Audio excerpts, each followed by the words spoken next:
October 1 నుంచి post office speed post సేవల్లో కీలక మార్పులు రానున్నాయి. ఇప్పటి వరకు డెలివరీ సమయంలో సంతకం తీసుకునే విధానానికి బదులుగా ఇకపై వన్ టైం పాస్వర్డ్ తప్పనిసరి కానుంది. పార్సిల్ ను అందుకునే వారి రిజిస్టర్డ్ మొబైల్ నెంబర్ కు ఓటీపీ వస్తుంది. దాన్ని డెలివరీ సిబ్బందికి చెబితేనే పార్సిల్ ను అందజేస్తారు.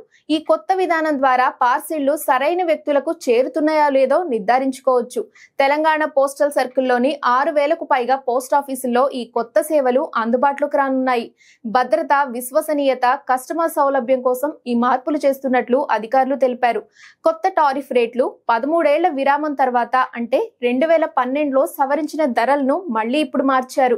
ఈ కొత్త టారిఫ్లు అక్టోబర్ 1 నుంచి అమల్లోకి వస్తాయి. ఇక కొత్త ధరలను పరిశీలిస్తే 50 గ్రాముల వరకు ₹19, 50 గ్రాముల నుంచి 250 గ్రాముల మధ్య ₹24, 250 నుంచి 500 గ్రాముల మధ్య ₹28.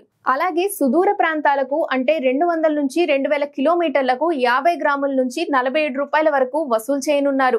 ఇక ఈ స్పీడ్ పోస్ట్ సేవలకు జీఎస్టీ వర్తిస్తుంది. అయితే విద్యార్థుల సౌలభ్యం కోసం మంత్రిత్వ శాఖ స్పీడ్ పోస్ట్ టారిఫ్ పై 10% తగ్గింపును ప్రకటించింది.